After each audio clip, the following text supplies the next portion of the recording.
Abusia ma mema wakwa ba efa umbra emergency Ghana TV eso enenso obo ade na doma ka ye ho ma ye nyina ya san be hiemu e wa hase ya ye de dwumadie yi ba be hihye so na enensem aba beto adwa no awuraba bi na oka ne nsem na ne nsem a oka no awurako papa ni nyina ne se yare bi aba beto ne so na okwawo so ba ya okunu se esa yare na eda ne so nenti chese nya ade a ne bibia fa ne ho onfi no chese na didie mu kra no edin ema no na enu na awuraba yi eye na adwen se obetu na mo na hwa akopɛ ayaresa na bebi akopɛ ayaresa ne nso a ehon so nsem bebre na hwa akosisi wo ho no mo problems bebre na akakotwe ede aba abusua asem wei awraho emu orem mepese obeka me ho ne akakotie nsem awuraba no ede etudwa ne ye ba yetumi afemu afutuo ede etu ye ho fo se ne be ya yenso anamo a otu ye akakofa sa ohaw ya bre no yenso yenkonko repeat the same mistake abusua yenko ne yenkonkotie nsem no embrace sia sade wese manko ma wa mu bom sade mo sabe kasa wote acha enti die bi ka ho wate acha mate okay what to say acha me ho okay ufri na bae acha me eastern region acha yo ewie wo na anambo ye nkomo acha me bae aboko acha endo ni 3 weeks na masu wo krom hase okay but na me yare me ne be maneti na me yare kakra na me call mechi na wo yare ben okay yare na me yare no me hona na me ti say me ya just ade ya me no me ntumi nka me say me si fast na kwa okay bia ya me ya ya me na me call me ma me mo nchen ti sa ade ni mo na me de wo sa akolawe yare ni bai na onu kunu no nete na me ne nete na mo te fa hin nete o refi baby na mo te no refi ho kakra okay ukunu no no aye ho ade na na ono nete acho onye ye but we hu abusia okay wo ne di say ansa na yare ni nyinsen beba me na wo 3 kra na matre ni nyina no wo hu abusia na hu ade yo ye say wo ma na anya hu ade me pa chendi onye ye okay nti we ye wo last born yo to ankomo no so e me pa cho onye me wa kra no by the way na se no si fa hwe me no na anye sa na so hwe me even do kra me yare kra no me ka ho asem a on ka ho hwe me makama no atum sa na me de fem ani akra na me de be wo no in fact akra na me wo no kra mpo no me ma woda manyin senda okay na so akra we me hu hwe wa hu se de ya nyinsen ne bai na se nyinsen de be ma ne oba na hia na ko fa nyinsen ba me se me na me de wo ye wofu ama MP man she maternity yare sa ani a miracle baby na me de yare sa na me de wo ye nti na me si yen kan no kre pada ba ko sei na to bida because me nim se me okay me wo wie ye na me ko bora me nyomem na me ko yi me ntuma na me twetwe mu na me chichire me ba but me ma fa ne se dia yare na ma ba me busuafo ho na ma ba be wo nti enye by for say me sure be ma say owe mami eya din yara anyame ye maduma me san yeden aba mechi okay nti bra yare ne ka wo no a ukọ hin ho na ukọhwe wo yade no acha me ko me mami ho ewe eastern region ukọ ho no be ma ne ba ho behwe o me pa cha ba ho 2 times eno kra wa ma ho me wo yans no ba ho 2 times ade nti na wa ma ho wa ma me ko ye me wo ho no na still ade ne ye me nti sometimes me frɛ no me ka me say yare ne fie mo busuam aso mo meka no ho mo na e kasa ne sister na be kasa asem na kire me yare na me yare ne fie mo busuam free wo no be ma na busuam fie mo busuam sa times na ade so ye me se me ka ya wa ma fie mo ansa na me ya wa kola we ya ntimi nka kafra fire mo pa it's not simple say me ya so kra ya di mama ya hwe oba ne mic no ba che ya di mama me tampo se me come and you so say se ba obetimi ada menda ade ba chi me se wie na nim na mu shaw na metse okay nti uko ma me ho no ayaresa akwa ben no do fast mo ko hospital he fa no do ko hospital me kai say me ye ko church asori bi na ye ko asori no me de ko to sofo nenim na wo yare asori na uko senya ade ne ye me no me hu say betimi aye hospital yare okay sana me ma fa no ni se na de ne yem no me hu sa de ne betima ye hospital yare nti me ne me ma me ne koye so ye koye krampo no ono so wan hwe me ade foforo kra na oye doctor sofo kra na hwe wan hwe me ade mo kan say na de nti na wosusu se wan hwe ono kra mo no kra no wan ase owie church na ese mi ko hu no na me ka je ne se bia se ne se ne eden yemi nti me ma me koye counselor upon when ye could be sorry no what's upon oye de oye counselor okay nti pa cho ye no ana ye pon aso no ye could di lies but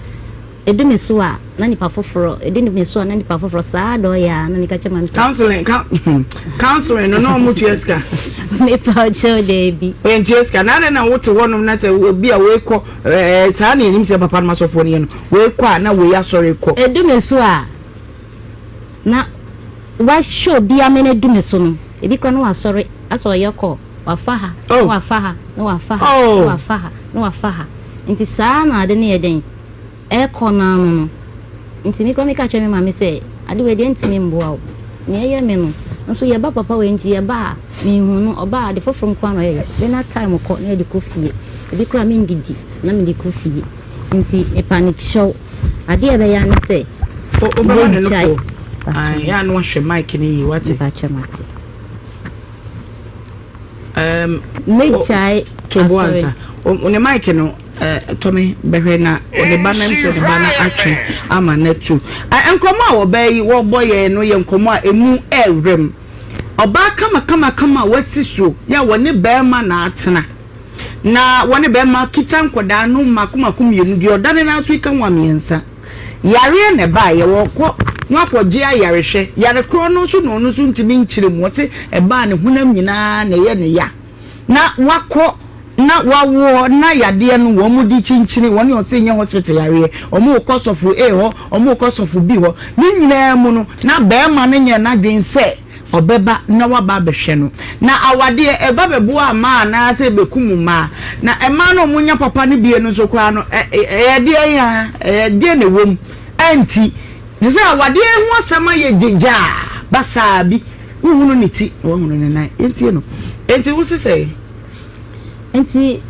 ayaza me ka je mama se nya sofo ne ye de me so betimi aboa because on pesa asem no kroba ye den obetie nti nya me se ye nka no kroba me ya asem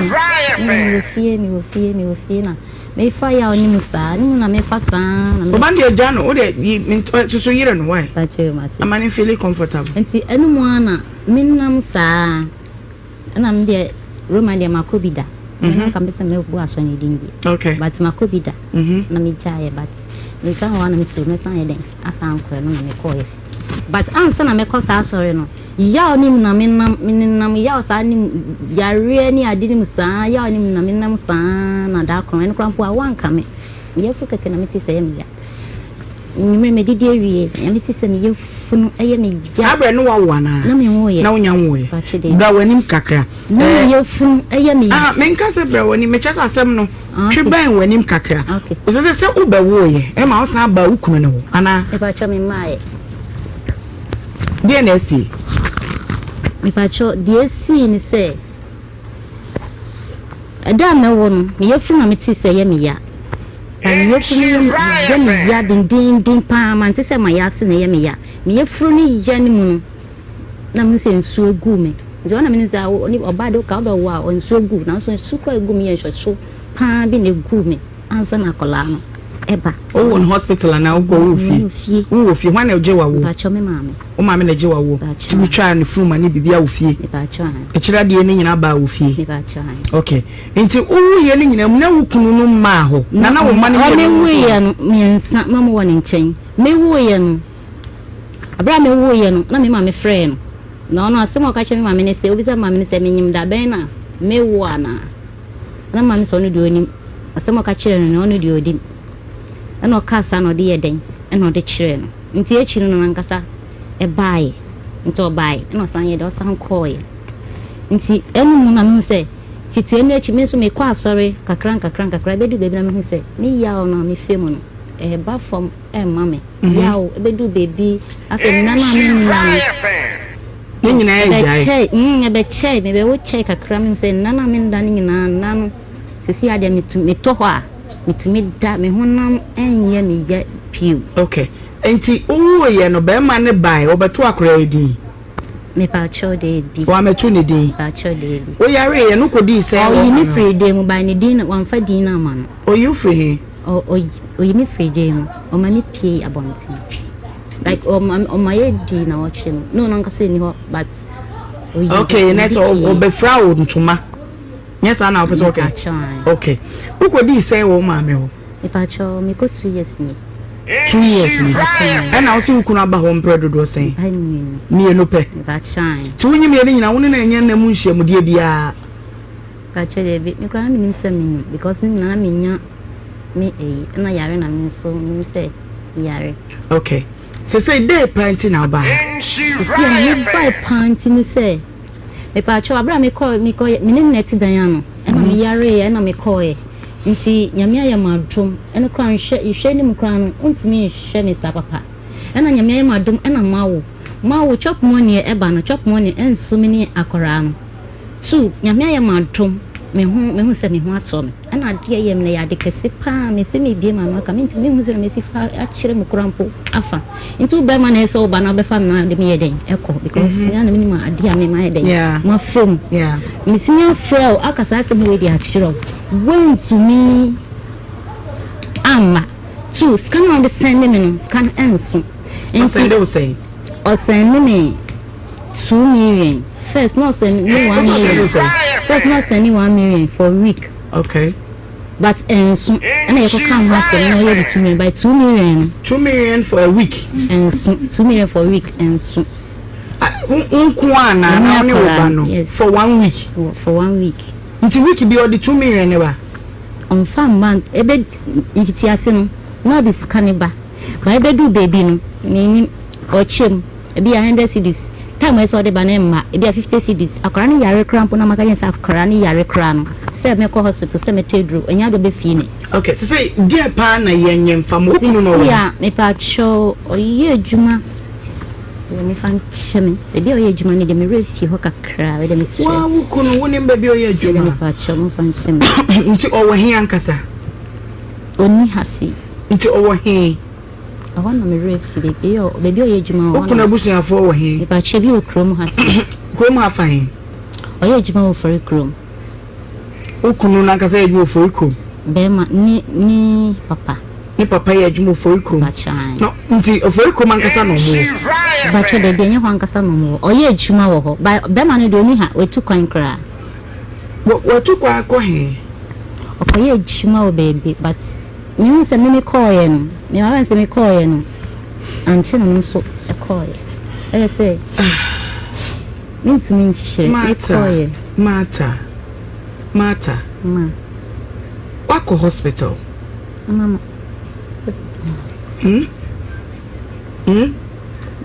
Mako hospital.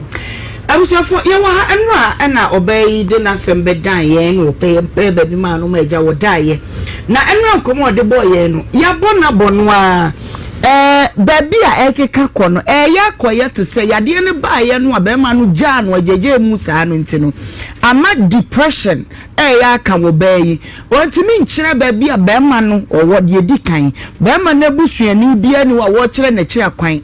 ama ye hunu baby a ba ma no abusuafo ewo ejise bia wo hwa adum TV wukunu no what they say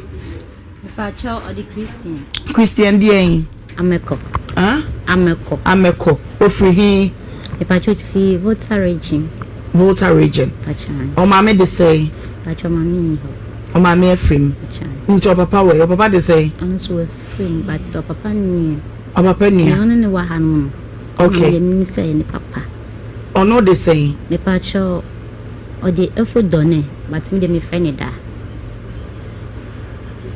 abusia bra fa wa fidie no to Adum TV na bra Facebook so Nshira 104.5 YouTube Nshira TV ema ya mre na obey yasemi emu aweho emu yiram fi se enkomo no oba na ate asan abesinachi bra behwe say be a wani atwa no so ana woni Christian amevo no ana wase be ma no wase ni ane de say e pa cho ono okrom ha o de say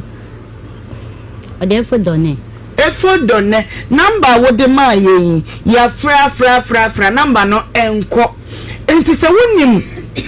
obeya na wonim efodone ewo foi krom ha ya na wonim obeya mesra wada bra behwe no bi na ye hunu kwan a ye befa so ye bebo obeyi na oba wote awade ase na yade aka no na se mistake na wo no kura akoda ketewa impo na medwene ne ho fisa akoda no so ene wo ka no nufo no a wo yama no ese wani ni se meka kire wo emu asamwa utim se still ano ojade ne hunya de ato no enti misra momwa na ye hunu Christian baby wo uso se Christian we ma mi kai se oye eye mirror ne